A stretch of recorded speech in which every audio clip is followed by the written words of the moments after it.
Hey there. It's been about a month since I started a YouTube channel and about 6 months since I started consolidating my essays and humble opinions on Substack.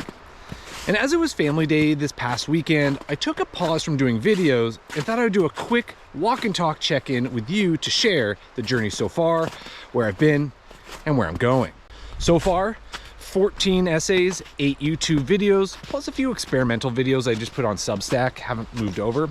I've tried a few different formats, such as the walk and talk, like this, as well as the talking head explainer video style. I've talked about AI, risk, incident response, the things I know, but also exploring the things I am or are learning, such as power grids, mining, economics, and nuclear energy. So thank you to all who have left comments. The constructive criticism of audio issues, having good hooks, lighting, etc. are spot on, and thank you. It really does help me improve this. And I've started to develop a methodology. Video is not native to me. I got my first GoPro back in 2013 when I was building and racing drones, and instantly I was turned off. I was collecting a ton of video flight footage, but my computer was a bit slow, didn't have a ton of storage, and the software wasn't great for editing. And the GoPro battery was terrible, requiring multiple batteries and constantly losing video when the battery would die mid-flight. Fast forward to the last few months, I've learned it is very important to have a plan. Shocker. First, it's about building a list of interesting things to talk about. I have a few. Next, putting a script together, or rather writing an essay and then trying to convert that essay to a script. Definitely easier said than done. And then it's about planning shots before you go out. That is definitely a work in progress, and that's why there's a lot of rough cuts with me. Next is squeezing in the shooting. And I usually only have an hour or so to do a hike like this in a week, so I gotta be efficient.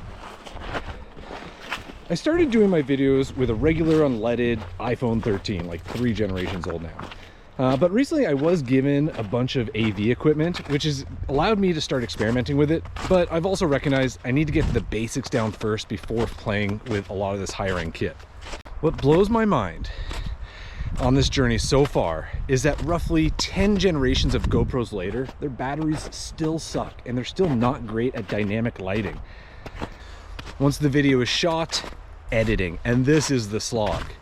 I've got access to Adobe Premiere, but the learning curve is quite steep. And I did want to try using CapCut, which is a really good editor for novices, but the owner is ByteDance, and with all the TikTok controversy, I decided to stay away. Though putting my likeness on YouTube, I might not be retaining the personal sovereignty that I think I am. But that's another video. I ended up using V.io, which is a very basic video editing software. It has a few nice turnkey things, some AI, but several idiosyncrasies and glitches that I've stumbled and tripped over. I've also realized a sequential workflow definitely helps streamline the editing slog, and I'm continually reordering these steps to reduce my level of learning every time. And then lastly, it's about publishing. Substack is where I started because much of what I was doing was essays over videos, but now that I've got the basics, I'm starting to publish on YouTube with teasers on LinkedIn, where my biggest following currently is. There've been a lot of lessons learned. They're on formatting, aspect ratios, timing, catchy titles, thumbnails, algorithms, launch times, it's a lot, but I'm learning. So where to next? Where are we going? Well, first, the why. I started this not to monetize off of YouTube stardom, but rather consolidate my thoughts into a portfolio. Before this, I periodically speak at conferences, on panels, on podcasts, but much of my writing and thoughts were lost in the ether of LinkedIn and other people's platforms.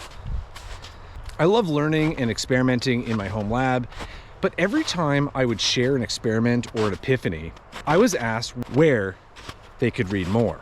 And I didn't have a good answer. So I needed a place to plant my flag and start stashing my thoughts. I've also had some ambitions of chairlift conversation, and that's because I'm up in Whistler at least once a week, and I know lots of other interesting people that are as well. With the tranche of AV gear I was given recently, I got the idea of trying to record some of these interesting conversations I have on the chairlifts. However, we have had an unseasonably cold winter for the West Coast, and evolving from shooting on an iPhone 13 to separate cameras and microphone has proven challenging, especially in the sub-zero temperatures. But I have been busy, and I've started to gain enough AV knowledge over the last few months and think it is doable to do some recordings on the chairlifts. But I'll wait till the spring conditions where it's a little bit more comfortable. So the theme of my YouTube channel is better, cheaper, or both. And I have been playing with some really cool technologies lately and learning what others are doing as well, all in an effort to ask, is it better, cheaper, or both? However, I felt it was important for me to really dial in my AV skills and find a solid workflow before I started doing formal interviews and storytelling. That said, over the last few months, I've had some truly epic red pill, blue pill conversations, discussing society's authenticity crisis, and learning how AI is being used in sectors such as veterinary medicine, mining, healthcare, finance, luxury real estate, and of course the cybers. And frankly, I'm a bit overwhelmed trying to determine what topics to synthesize and share first. And there's a few other things that have been keeping me busy, namely a new cybersecurity event in Vancouver. In 2020, I had a child arriving, thus I retired out of organizing B-Sides Vancouver and to focus on raising a future hacker. And that is a double entendre, by the way. 5 years later, he just joined Montessori, which means I have some extra time on my hands. I believe the pandemic broke the cyber event space in Vancouver, and I'm very excited to be bringing great cyber events back to Vancouver. How so? Well, I've partnered with CyberX to bring their Operation Defend the North to Vancouver April 3rd. This is going to be a large-scale, live-fire tabletop exercise, and I'm really excited to see it all coming together. And lastly, some gratitude. I'd like to thank everyone who spent 5 or 10 minutes a week with me, especially if you've helped with the algorithms by subscribing.